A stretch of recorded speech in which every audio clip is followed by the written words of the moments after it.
नमस्कार। मैं सुनीता कथा मंथन में आप सबका स्वागत करती हूँ। कथा मंथन में आज सुनिए मनु भंडारी जी की कहानी शेर। सावित्री के यहाँ से लौटी तो कुंती यूं ही बहुत थकी हुई महसूस कर रही थी। उस पर टुनी के पत्र ने उसके मन को और भी बुरी तरह मत दिया। पापा को 2 बार खांसी का दौरा उठ चुका था।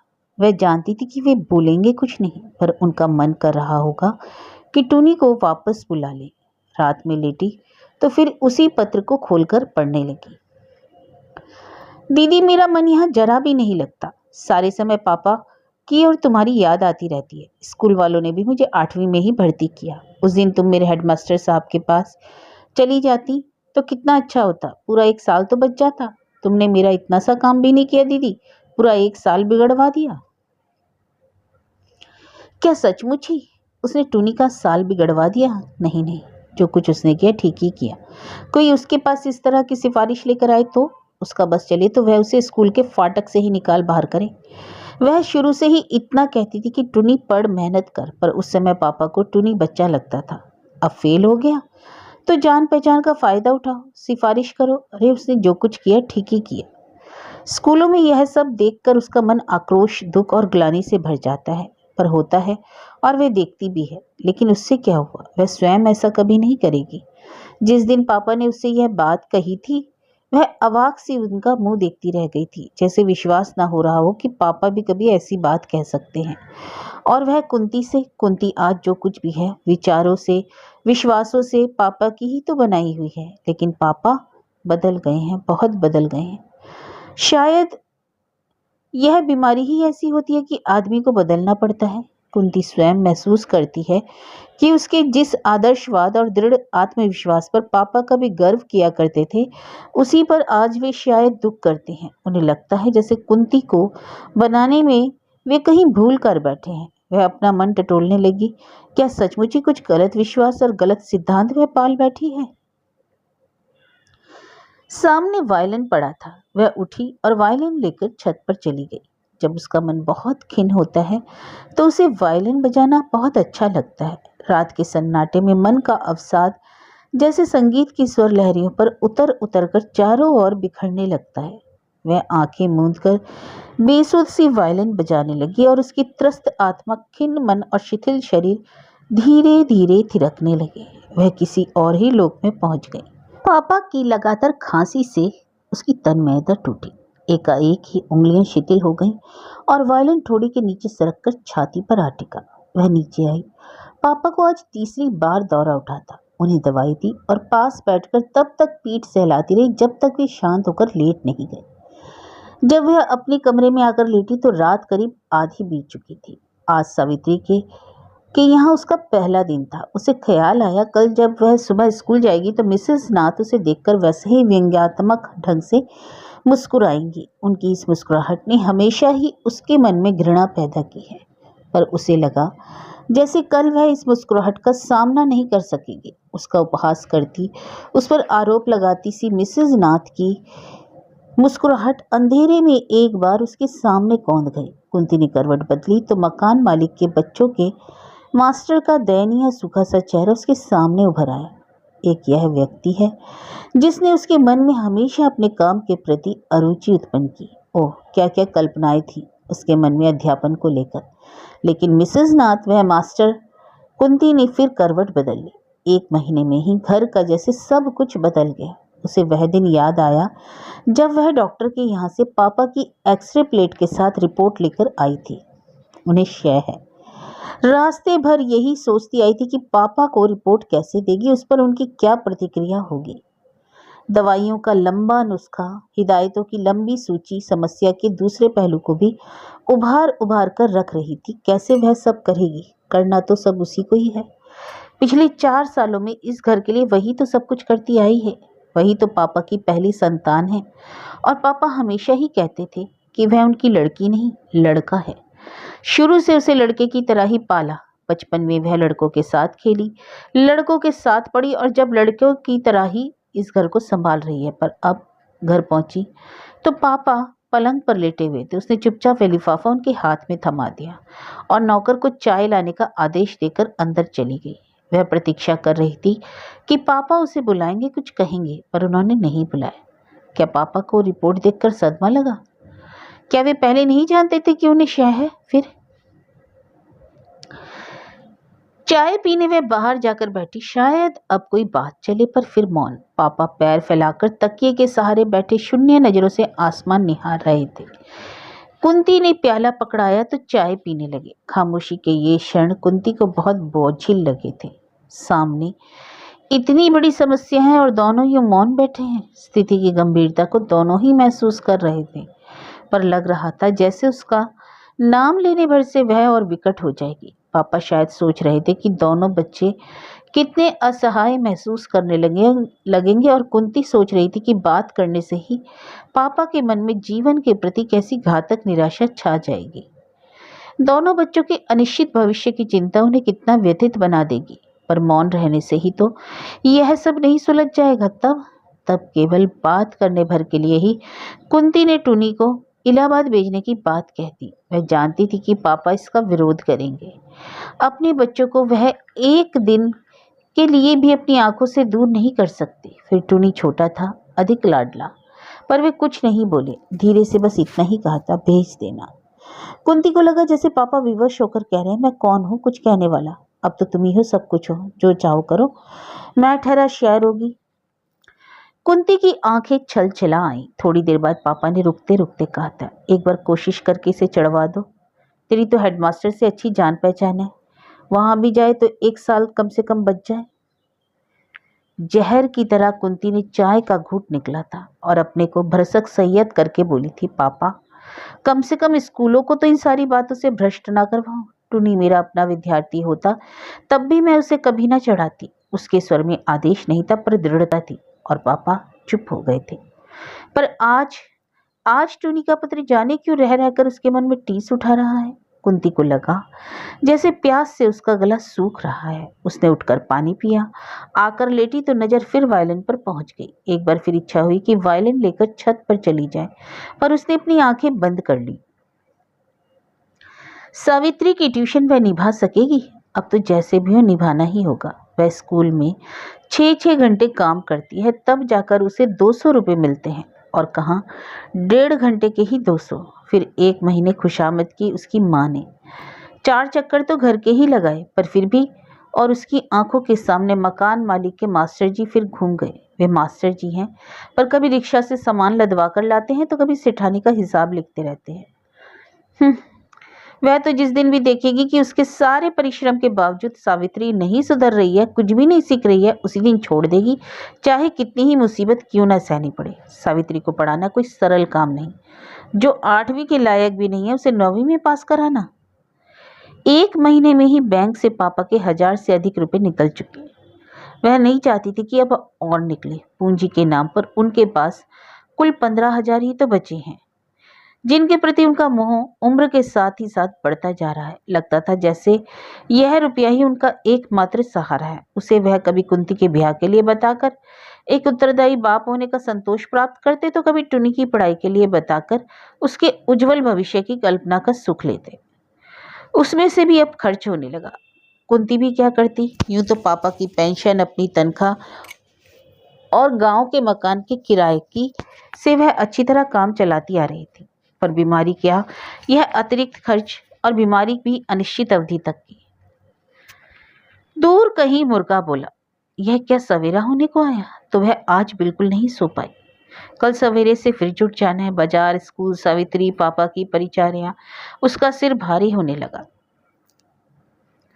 अपना क्लास लेकर कुंती स्टाफ रूम में पहुंची और चुपचाप कुर्सी पर बैठकर बाहर देखने लगी। बहुत सी कापियां देखने को जमा हो गई थी, पर मन भी नहीं कर रहा था कुछ करने को। सिर बेहद भारी हो रहा था, नींद आंखों में घुल रही थी। तभी मिसेस नाथ अपने भारी भरकम कंधों पर कापियों के 2 गट्ठर लादे घुसी। उसने देखकर भी नहीं देखा। मिसेस नाथ भी कुछ नहीं बोली, चुपचाप कापियां देखने बैठ गई। कुंती ने सोचा, क्या इन्हें मालूम नहीं हुआ कि मैंने सावित्री के यहाँ ट्यूशन कर ली है?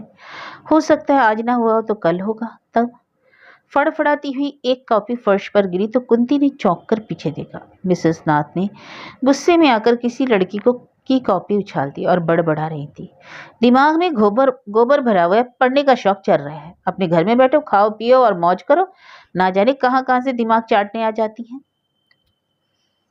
कुंती फिर पहाड़ देखने लगी। यूं वह इस एक साल में इन सब बातों से की काफी अभ्यस्त हो चुकी थी, फिर भी लड़कियों पर यूं झुंझलाना, ऐसे अपशब्द कहना उसे कभी अच्छा नहीं लगता। फिर पढ़ी लिखी, सभ्य, सुसंस्कृत महिलाओं के मुंह से निकले हुए ऐसे शब्द जो इतनी छात्राओं की अध्यापिकाएं हैं, उनकी आदर्श हैं। उसे याद आया जब पहली बार उसने इन्हीं मिसेस नाथ को डांटते हुए सुना था, तो आश्चर्य और गुस्से के साथ उसे बेहद हंसी भी आई थी। वे गुस्से से कांपती हुई जोर जोर से स्केल को मेज पर पटककर सामने खड़ी थरथर कांपती किसी लड़की को कह रही थी, कल यदि पाठ याद करके नहीं आई तो इस चलते हुए पंखे से लटका दूंगी। और कुंती को पंखे से लटकी हुई लड़की की कल्पना ने बेहद हंसाया था। एक वह थी जो अपनी कमजोर छात्राओं को सवेरे जल्दी आकर पढ़ाया करती थी या ठहर कर पढ़ाती, स्नेह और सहानुभूतिपूर्ण व्यवहार से उनके खोए हुए आत्मविश्वास को जगाती, पढ़ाई के अतिरिक्त विभिन्न रुचियों के विकास के लिए नई नई योजनाएं बनाया करती। इन सब का परिणाम यह हुआ कि थोड़े ही दिनों में वह अपनी सहकर्मणियों के बीच व्यंग और उपहास की पात्री और छात्राओं की परम प्रिय बहन जी बन गई। पर साल भर बीतते न बीतते उसका भी उत्साह बहुत कम हो गया था। कॉपियां देखते समय उसने कई बार परिश्रम की व्यर्थता महसूस की थी, पर फिर भी ऐसे अपशब्द, इस तरह झल्लाना। सुना है सावित्री की माँ ने उसे किसी दूसरे स्कूल में 9वीं कक्षा में भर्ती करवा दिया और शायद तुमने उसे घर में पढ़ाना भी मंजूर कर लिया। बात कुंती से कही गई थी, पर कुंती ने मुड़कर उधर देखा, जवाब नहीं दिया। पैसे के जोर से 9वीं कक्षा क्या, मैट्रिक का सर्टिफिकेट भी मिल सकता है। और भाई, हमने तो पहले ही कहा था कि ऐसी अच्छी ट्यूशन तो भाग्य से ही मिलती है। जब सामने वाला खुशामद कर रहा है तो हमें क्या, सीखे ना सीखे हमारी बला से। हम तो जितना समय तय हुआ है पढ़ा कर आ जाते हैं। अच्छा कुंती, कितना लोगी? मिसेस नाथ के शब्द कुंती को बुरी तरह भेद रहे थे। बिना मुड़े ही उसने जवाब दिया, मैंने लेन देन की कोई बात नहीं की। 1 महीने में यदि कुछ सीखेगी तो पढ़ाऊंगी, नहीं तो छोड़ दूंगी। और उसे लगा कि मिसेस नाथ के चेहरे पर फिर व्यंग्यात्मक मुस्कुराहट फैल गई है, मानो वह कह रही हैं, अभी नई नई हो इसलिए कह रही हो, धीरे धीरे अपने आप रास्ते पर आ जाओगी। क्या सचमुच कुंती भी एक दिन मिसेस नाथ जैसी हो जाएगी? घर जाकर कुंती ने चाय पी और सावित्री के यहाँ चलने की तैयारी करने लगी। चाय वह हमेशा पापा के साथ बैठकर ही पीती थी और उनकी तबीयत का हाल भी जान लेती थी। यूं नौकर अच्छा है, फिर भी उसने रमा बुआ को लिख दिया कि वे गांव से आ जाए। उसका तो बहुत सा समय बाहर निकल जाता है। घर का कोई आदमी पापा के पास होना ही चाहिए। वह उठने लगी तो पापा ने कहा, अभी तो स्कूल से आई है, थोड़ी देर आराम कर ले। वह बैठ गई। वह जानती है कि देर कर देने से ट्राम बस में ऑफिस की भीड़ हो जाती है, घुसना असंभव हो जाता है, फिर भी पापा की बात टालना नहीं चाहती। उसके इस दोहरे परिश्रम से पापा यूं ही काफी दुखी हैं। इस सब के लिए वे अपने को ही दोषी समझते हैं। कुंती उनके दुख को किसी प्रकार भी नहीं बढ़ाना चाहती। इस बीमारी ने कितना विवश, कितना निर्भय बना दिया है पापा को। ना पढ़ाकर कुंती को लगा कि सावित्री को वह अब ना पढ़ा सकेगी। 1.5 घंटा पढ़ाने के लिए पूरा 1.5 घंटा उसे बस में बिगाड़ना पड़ता है और इस प्रकार स्कूल के बाद पूरे 3 घंटे सावित्री के नाम अर्पण हो जाते हैं।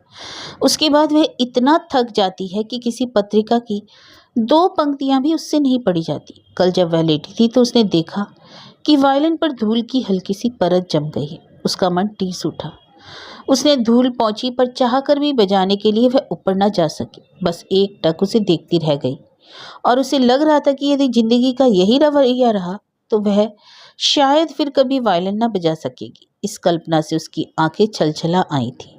नहीं नहीं, जो भी होगा वह सहन कर लेगी, पर कल ही सावित्री की माँ से कह देगी कि वह अब पढ़ा न सकेगी। और सचमुच ही दूसरे दिन कुंती ने जाकर सावित्री की माँ से कहा, देखिए मैंने अपनी ओर से भरसक प्रयत्न किया, पर लगता है सावित्री को पढ़ाना मेरे लिए संभव न होगा। सारे रास्ते वह संकल्प विकल्प करती रही थी। 1 महीने के मिले हुए 200 रुपयों से घर की आर्थिक स्थिति कितनी संभल जाएगी, यह भी उसके सामने था। फिर भी उसने कह दिया, यह क्या बहन जी, आपके भरोसे तो हमने नया स्कूल शुरू करवाया, आपके पास पढ़कर इसका मन कुछ कुछ लगने लगा था, ऐसा तो मत कहिए। एक बार बस किसी तरह 10वीं में पहुंचा दीजिए। मैं बेहद थक जाती हूँ। दूर भी तो कितना आना पड़ता है, फिर पापा बीमार है, उनकी देखभाल दवा दारू करने के लिए भी तो मैं ही हूँ। पर कुंती को स्वयं लगा कि बात के अंत तक आते आते उसके स्वर की दृढ़ता जाती रही। हाँ, दूर तो है। कलाई में हीरे की चूड़ी नचाती हुई सावित्री की माँ बोली, पर 1 साल तो अब आप निभा ही दीजिए। फिर रुकते रुकते बोली, ना हो तो मैं गाड़ी का प्रबंध कर दूंगी, और क्या कर सकती हूँ। कुंती अवाक उसका चेहरा देखती रही। 200 रुपये और गाड़ी? बात यह है बहन जी कि सावित्री की बात एक बहुत बड़े घर में चल रही है। उन लोगों की एक ही जिद है कि लड़की 10वीं हो जाएगी तो शादी करेंगे। आप किसी न किसी तरह 10वीं में पहुंचा दीजिए, फिर तो संभाल लेंगे। अब आजकल के लड़कों को भी क्या कहें। और यह सावित्री है कि आपके सिवाय किसी से पढ़ने को राजी ही नहीं होती। आप आइए, गाड़ी का प्रबंध कर दूंगी। उस दिन कुंती गाड़ी में बैठकर घर लौटी। जैसे ही गाड़ी कोठी के फाटक में घुसी, उसने देखा मकान मालिक के यहाँ वाले मास्टर साहब रिक्शे में सामान लदवाए चले आ रहे हैं। अपने को गाड़ी में पाकर उसका मन गर्व और आत्मसंतोष से भर गया। उसने ट्यूशन भी की तो आत्मसम्मान के साथ। बड़ी कोठी को पार करके वह अपने घर के सामने उतरी। पापा ने सुना तो वे भी प्रसन्न हुए। दूसरे दिन संध्या को जब वह गाड़ी में बैठकर सावित्री के यहाँ जा रही थी तो उसने पहली बार देखा कि रास्ता कितना सुंदर है। ठसाठस भरी हुई बस के धक्के खाते समय शायद अपने को संभालने की चिंता ही अधिक रहती थी, और काम से लौटते हुए सटा सटाकर खड़े प्राणियों के पसीने की दुर्गंध से सिर भन्नाता रहता। उन सबको पार करके रास्ते का सौंदर्य देख पाना कोई सरल काम था। थोड़े दिनों में तो उसे लगने लगा काश वह स्कूल भी गाड़ी में ही जा पाती। टुनी का मन अब लग गया था। मामा ने खबर दी थी कि वह पढ़ाई में अच्छा चल रहा है। पापा की तबीयत कभी ठीक कभी खराब यूं ही चलती। बोलना उन्होंने एक प्रकार से बंद ही कर दिया। उनकी देखभाल के लिए रमा बुआ आ गई थी। कुंती के लिए वही स्कूल, घर, सावित्री, सारा घर जैसे एक ढर्रे पर चल रहा था। मन जब बहुत ऊबता तो रात में ऊपर जाकर घंटों वायलिन बजाती। यही तो उसके नीरस जीवन का एक आधार था। उस दिन कुंती सावित्री को पढ़ाकर घर के लिए काम दे रही थी कि माँ ने एक बच्चे के साथ प्रवेश किया। बहन जी, यह सावित्री का भांजा है, अब से मेरे पास ही रहेगा। इसे कल ही स्कूल में डाला है। सावित्री के बाद थोड़ी देर इसे भी देख लिया करिए। कुंती को बोलने का अवसर दिए बिना ही वह बोले चली जा रही थी। बड़ा प्यारा बच्चा है, मीठी मीठी बातें करके आपका मन मोह लेगा। नमस्ते करो मुन्नू। और उस बच्चे ने अपने छोटे छोटे हाथ जोड़ दिए। कुंती ना हाँ कह सकी ना ना। अब सावित्री के बाद आधे घंटे के करीब वह बच्चे को भी पढ़ाने लगी। संतोष और तसल्ली यही थी कि उसके बाद उसे गाड़ी घर तक छोड़ने आती थी। गाड़ी में बैठकर ठंडी हवा का झोंका उसके बदन को सहलाता और इस अतिरिक्त काम के बोझ को अपने साथ बहा ले जाता। धीरे धीरे सिलसिला बढ़ता गया। सावित्री के छोटे भाई बहन में से कोई ना कोई अब आता ही रहता। कभी किसी को घर का काम पूछना रहता तो किसी को टेस्ट की तैयारी करवानी पड़ती। माँ बस इसी बात का ध्यान रखती थी कि सावित्री जब तक पढ़े कोई बच्चा कमरे में ना जा पाए। कभी कभी तो माँ स्वयं उसके पास आकर बैठती, सावित्री की पढ़ाई की बात पूछती, पापा की तबीयत के बारे में पूछती, घर की और बातें पूछती और फिर कुंती के धैर्य की, उसके साहस की तारीफ करती हुई चली जाती। शुरू शुरू में कुंती को यह सब बहुत अटपटा लगता, फिर धीरे धीरे वह इन सब बातों की अभ्यस्त हो गई। रात को जब वह लेटी तो उसे टुनी की बड़ी याद आ रही थी। आज स्टाफ रूम में देखे हुए एक सिनेमा पर बड़ी बातें हो रही थी। टुनी के जाने के बाद कितना नीरस हो गया उसका जीवन। बिस्तर पर लेटे हुए पापा और काम में व्यस्त बुआ जी, उसके बराबर की और लड़कियां कितनी मौज करती हैं। घूमना फिरना, सैर सपाटे, हंसी मजाक। उसके जीवन में तो यह सब दूर दूर तक भी नहीं। क्या कभी भी नहीं होगा? क्या उसका सारा जीवन यूं ही निकल जाएगा? जितना रुपया वह कमाती है उससे भी कितने ठाठ से वह रह सकती है, पर वह तो जानती ही नहीं कि ठाठ क्या होता है, मौज क्या होती है। पापा क्या अब कभी कभी अच्छे नहीं होंगे? कितने दिन वे इस तरह पड़े रहेंगे? टुनी होता तो वह कल ही उसके साथ सिनेमा जाती। कब टुनी बड़ा होगा और उसके कंधों का भार हल्का करेगा। सच, अब तो वह ऊब गई है। सामने वायलिन लटका हुआ था पर वह बजा नहीं पाती, उसे देखती रहती है। उसे एकटक देखते रहना भी सांत्वना देता है। कितना कम हो गया है उसका वायलिन बजाना। जब जब समय मिलता है तो उसकी धूल पहुंच देती है। कभी कभी तो उसका मन करता है कि स्कूल घर सब छोड़कर अपना वायलिन लेकर कहीं चली जाए और इतना बजाए कि उसका अस्तित्व ही मिट जाए। वह कुंती ना रहे, बस संगीत की एक स्वर लहरी बन जाए, उसी में मिल जाए। दिसंबर की छुट्टियों में टुनी आए। उसके आने से ही वह जैसे घर चहक उठा। पापा प्रसन्न, कुंती प्रसन्न, घर की एक रास्ता टूट गई। आते ही उसने फरमाइश की कि वे क्रिकेट का टेस्ट मैच देखेगा। अभी अभी भी क्रिकेट के लिए उसका पागलपन जैसे का तैसा बना हुआ था। पिछले साल सारे दिन क्रिकेट खेल खेलकर ही तो फेल हुआ था, पर इस बार कुंती ने टिकट का प्रबंध करने के लिए जमीन आसमान एक कर डाला। उसकी बड़ी इच्छा थी कि जैसे भी हो टुनी को वह मैच देखने के लिए भेज दे। इसी बहाने वह अपने परिचितों के घर भी हो आई, वरना आजकल तो मिलना जुलना भी छूट गया। पर किसी तरह भी टिकट का प्रबंध नहीं हो सका। वह समझ नहीं पा रही थी कि लोगों पर ऐसा पागलपन कैसे सवार हो जाता है इस खेल को लेकर। किसी चीज का नशा भी होता है, यह सब वह जैसे धीरे धीरे भूलती जा रही थी। उसने टुनी को समझा दिया कि कमेंट्री सुनकर ही संतोष कर लेना। सावित्री के यहाँ पढ़ाने गई तो सावित्री ने डरते डरते कहा, बहन जी कल मत आइए, हम मैच देखने जाएंगे।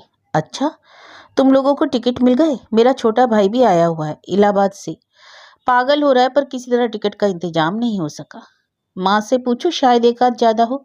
और सावित्री दौड़ गई। कुंती सोच रही थी कि उसे इन लोगों का ख्याल क्यों नहीं आया अभी तक। माँ आई, टेलीफोन किया और कहा, आप उसे तैयार रखिए, 9 बजे बच्चे गाड़ी से उधर से ही जाएंगे, लेते चले जाएंगे। कुंती प्रसन्न हो गई। टुनी सुनेगा तो कितना प्रसन्न होगा। वह जबरदस्ती इन लोगों से खिंची खिंची रहती है, कितना अपनापन रखती हैं बेचारी। पापा के बारे में भी हमेशा पूछती रहती हैं, कहती रहती हैं किसी भी तरह की जरूरत हो तो कहिएगा। वह व्यवहार में क्यों जरूरत से ज्यादा रुखी है। टुनी इलाहाबाद लौट गया। उसी सप्ताह 2 बार पापा की तबीयत बहुत खराब हुई। कई दवाइयां बदली, विशेषज्ञ को भी बुलाना पड़ा और ना चाहकर भी कुंती को फिर बैंक से 500 रुपये निकालने पड़े। आखिर वह क्या करे, अब बचे ही कितने दिन, वे भी समाप्त हो जाएंगे। तब कुंती को कुछ नहीं सोचता कि वह क्या करेगी। सावित्री की छमाही इम्तिहान का फल निकलने वाला है। वह पहले से कुछ सुधरी है, पर 9वीं में वह पास नहीं हो सकती है, कुंती जानती है। उसने तो पहले भी कहा था, पर माँ को एक ही जिद है कि जैसे भी उसे 10वीं में भेजना है। तो वह क्या करे। वह पूरा परिश्रम करती है, जी जान लगाकर पढ़ाती है। परीक्षा फल अच्छा नहीं निकला तो माँ क्या कहेगी। वह पहुंची तो पहले माँ से ही मुलाकात हुई। लीजिए, आप ही की बात कर रही थी, इस बार मेरा एक काम आपको करना होगा। कुंती की जिज्ञासु आंखें माँ के चेहरे पर टिक गई। मेज की दराज में से एक थैला निकाल कर वह बोली, उस दिन आपका भाई जैसा स्वेटर पहना था ना, वैसा एक मेरे लिए भी बना दीजिए। मैं तो काम जानती नहीं, उसका स्वेटर मुझे बहुत पसंद आया। बाहर से किसी को बुलाने पर माँ थैला मेज पर छोड़कर चली गई और फिर लौटकर आई ही नहीं। कुंती लौटी तो उसके हाथ में ऊन का थैला था। घर आते बुआ ने बताया, डॉक्टर साहब आए थे, एक नुस्खा दे गए हैं। उसने बिना देखे ही नुस्खा पर्स में पटक दिया। पापा के पास पहुंची तो वे आंखें बंद किए सो रहे थे। एक क्षण वह उनके मुरझाए जर्द चेहरे को देखती रही और फिर भारी मन से लौट आई। उस रात उसने खाना भी नहीं खाया, चुपचाप पड़ी रही, वायलिन को देखती रही। फिर आंखें मूंदी तो कोरों से आंसू ढुलक पड़े। आखिर जिस बात का डर था वही हुआ। सावित्री छमाही इम्तिहान में फेल हो गई। कुंती पहुंची तो देखा सावित्री रो रही है और माँ का पारा चढ़ा हुआ था। कुंती को देखते ही बोली, यह देखिए निकला रिजल्ट। आप तो कहती थी कि सुधर रही है, निकल जाएगी, सभी में तो फेल है। नहीं बहन जी, अब तो यह पढ़ाई छुड़ानी ही पड़ेगी। पढ़ना लिखना इसके बस में नहीं है। फिर वह सगाई की बात भी खत्म हुई समझो। अब कौन पानी की तरह रुपया भाए। देखो, कुंती ने रिपोर्ट हाथ में लेते हुए देखा। पेपर्स इतने तो खराब नहीं किए थे इसने, सभी में फेल हो जाती। पर उस रिपोर्ट में लाल धब्बों के सिवाय कुछ भी दिखाई नहीं दे रहा था। सावित्री की रिपोर्ट के लाल धब्बे, पापा के कफ के में खून के लाल धब्बे, सब जगह बस लाल लाल। मैं तो अभी भी कहती हूँ कि आप एक बार इसके स्कूल जाइए, इसकी टीचरों से मिलिए। स्कूल जाने से बात ही दूसरी हो जाती है। कुछ उम्मीद हो तो पढ़ाई जारी रखें, नहीं तो किस्सा खत्म करें। और कुंती सोच रही थी कि उसके घर आकर उसकी खुशामद करने वाली माँ और इस माँ में क्या एक ही है। मैं स्कूल जाकर पता लगाऊंगी, बात करूंगी। वार्षिक परीक्षा में तो इसे पास करवाना ही है। अब आप जिम्मा ले, तभी पढ़ाऊंगी। जैसे भी हो पास करवा दीजिए। कुंती जानती है कि ऐसा जिम्मा कोई नहीं ले सकता और ले तो निभा नहीं सकता, फिर भी उसने कहा वह पूरी कोशिश करेगी। और सचमुच कुंती सावित्री के स्कूल गई। सौभाग्य से वहां की अध्यापिकाओं में एक पुरानी परिचिता मिल गई, पर वहां पर वह पूछताछ के अतिरिक्त कर ही क्या सकती थी। वह सावित्री को और ज्यादा मेहनत से और अधिक समय देकर पढ़ाने लगी। अभी सावित्री का पढ़ना बंद हो जाए तो इस तो के बारे में तो वह सोच ही नहीं सकती। गर्मियां आई तो कुंती के नीरस बोझिल उदास दिन और भी लंबे हो गए। अब उसे न पापा की बीमारी की चिंता थी, न स्कूल के काम में कोई दिलचस्पी थी और न सावित्री को पढ़ाने में। फिर भी वह मशीन की तरह सब करती थी। अब सावित्री की माँ की कोई भी बात उसे बुरी नहीं लगती। लौटते समय कभी कोई बच्चा साथ हो जाता और माँ आजकल के जिद्दी बच्चों को कोसती हुई कहती थी, बहन जी जरा 2 मिनट को उतरकर इसे जूता दिलवा दीजिएगा, ये ड्राइवर लोग तो ठगा लाते हैं, बच्चे भी क्या है, बात मुंह से पीछे निकलती है, चीज पहले चाहिए। कुंती दिलवा देती। अब टुनी आ जाएगा। वह बेसब्री से टुनी की प्रतीक्षा कर रही थी। उसके आने से स्थिति में किसी तरह भी अंतर पड़ने वाला नहीं था, फिर भी उसकी प्रतीक्षा कर रही थी। कितनी ही बार उसने पड़े पड़े सोचा कि टुनी के आते ही वह कहेगी, टुनी ले अब तू संभाल, मैं नहीं जानती तू छोटा है या बड़ा, जो तेरी समझ में आए कर, मैं कहीं जाती हूँ। पापा का ठेका मैंने अकेले तो नहीं लिया, जब तक मुझे दम रहा मैंने संभाला, अब एक दिन भी मुझसे नहीं संभलता। और जब जब उसने ऐसा सोचा वह घंटों रोई। पापा से वह क्यों उब गई थी, क्यों जाने अनजाने मानने लगी कि थी या तो पापा अच्छे हो जाएं या फिर। सावित्री को पास कराने के लिए उसने रात में देर देर तक जागकर प्रश्नों के उत्तर लिखे और उसे रटवाए। इम्तिहानों के दिनों में वह सवेरे शाम दोनों समय पढ़ाने गई। इतना सब करने पर भी पता नहीं वह पास होगी या नहीं। अचानक एक दिन पापा को जोर की कै हुई और सारा फर्श खून से भर गया। कुंती सख्ते में आ गई। बुआ जी ने रो रो कर घर भर दिया। डॉक्टर, दवाई, इंजेक्शन, भाग दौड़, पागलों की तरह कुंती ने सब किया। वह खुद नहीं जानती कि उसमें इतनी शक्ति कहाँ से आ गई।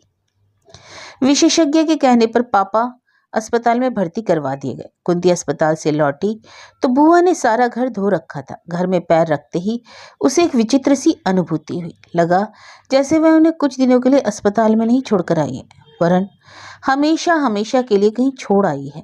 अब वे कभी नहीं लौटेंगे। वह सिहर गई। टुन्नी को तार देकर बुला ले। नहीं, 2 दिन बाद उसकी परीक्षा समाप्त होगी तभी बुलाएगी। कहीं बीच में ही आ गया तो साल फिर खराब हो जाएगा। 1 साल पहले ही तो खराब हो चुका है। 2 दिन बाद ही कुंती को सावित्री की माँ से जाकर 500 रुपये मांगने पड़े। माँ ने रुपए दे दिए। उसने जल्दी से उन्हें लौटाने का आश्वासन दिया। इम्तिहान हो चुके थे, सो पढ़ाने का काम इतना नहीं था। यूं ही इधर उधर का कुछ करवाकर कुंती लौटी तो माँ ने कहा, बहन जी अब तो सावित्री का रिजल्ट निकलने वाला है, आप एक बार जरा स्कूल में देख आइए ना। ऊंच नीच हो तो अभी कुछ करवा डालिए, रिजल्ट निकलने के बाद बड़ी मुश्किल हो जाती है। अभी जाना चाहे तो गाड़ी नीचे खड़ी है। जी इस समय तो अस्पताल जाना, फिर मैं सोचती हूँ इस बार वह वैसे ही पास हो जाएगी। कोई भरोसा नहीं बहन जी, कल आप स्कूल में जाकर आकर चली जाइए। यह सब करवाने का जिम्मा अब तो आपका ही है। कुछ लेने देने की बात भी हो तो कोई चिंता नहीं, उस स्कूल में सब चलता है, बस जरा बात करने का ढंग चाहिए। जी कल जाकर देखूंगी। मैं तो सोचती हूँ वह यूं ही पास हो जाएगी। सोचिए सोचिए मत, आप चली ही जाइए। उतरते उतरते कुंती ने सुना। रात में सोई तो सोच रही थी कि ये 500 रुपये कैसे चुकाएगी। मामा को लिख दे कि गांव का मकान बेच दे। मामा को एक बार कम से कम आकर देखना तो चाहिए था। आज कितना असहाय वह अपने को महसूस कर रही थी। इतनी बड़ी दुनिया में क्या कोई भी ऐसा नहीं था जो उसकी पीठ पर आश्वासन भरा हाथ रखकर 2 शब्द सांत्वना के कह दे। रोते रोते उसकी हिचकियां बन गई। अचानक ही उसके मुंह से निकला, हे भगवान, अब तो तू ही पापा को उठा ले, मुझसे बर्दाश्त नहीं हो रहा, मैं टूट चुकी हूँ। और फिर उसने दोनों हाथ कसकर मुंह पर रख लिए, मानो मुंह से निकली हुई इस बात को वापस धकेल देना चाहती हूँ। सामने वायलिन लटका था, उस पर धूल की मोटी परत जम गई थी। वायलिन बजाना तो कब का छूट चुका था। जब तब उसकी धूल पहुंच दिया करती थी, सो वह भी छूट गया। कितने दिनों से उसने धूल नहीं पहुंची, आज भी उससे नहीं उठा जा रहा था। क्या होगा केवल धूल पहुंचकर? अब क्या वह कभी वायलिन बजा पाएगी? टेलीफोन करके इधर उधर कोशिश करके सावित्री की माँ ने पता लगा लिया कि सावित्री 2 विषयों में फेल है। एक विषय में फेल होती तो उसे चढ़ा दिया जाता, पर अब उसे नहीं चढ़ाया जाएगा।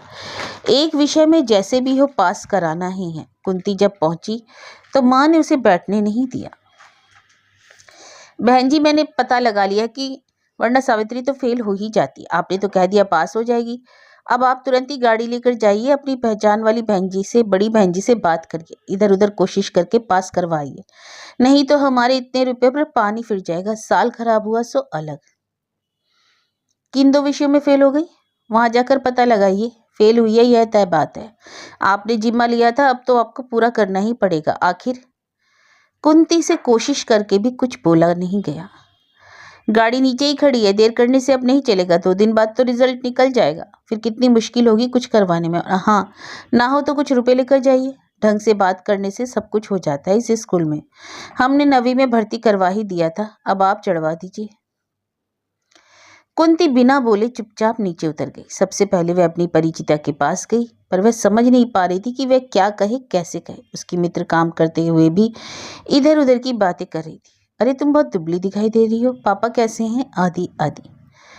कुंती स्वयं नहीं जानती उसने क्या कहा, कैसे कहा। बस इतना ही उसे याद है कि वह एक अध्यापिका से और मिली थी, प्रधान अध्यापिका से भी मिली थी। उनसे मिलने के लिए काफी देर तक उसे बाहर प्रतीक्षा करनी पड़ी थी। वह बैठी भी रही थी। उसे याद नहीं कि उसे उनसे कुछ आश्वासन भी मिला था या नहीं। उसे यह भी नहीं पता कि लौटकर माँ से क्या कहेगी। नीचे उतरी तो प्यास से उसका गला बुरी तरह सूख रहा था। मई की गर्मी भी कितनी भयंकर होती है। उसने चपरासी से पानी मांगा। उधर से एक भारी भरकम महिला हंसती हुई पेपर्स का बंडल लेकर गुजरी। कुंती को लगा यह महिला मिसेस नाथ से कितनी मिलती जुलती है।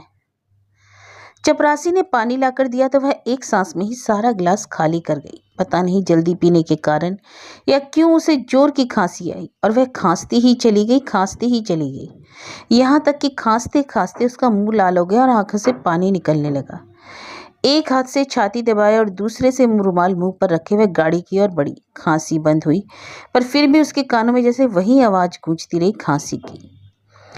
एकाएक कुंती को लगा उसकी यह खांसी, यह खोखली खोखली आवाज पापा की खांसी में से कितनी मिलती जुलती है, हूबहू वैसी ही है। सहम कर उसने गाड़ी के शीशे में देखा, कहीं उसके चेहरे पर वैसी ही मुर्दनी तो नहीं जो उसके पापा के चेहरे पर है।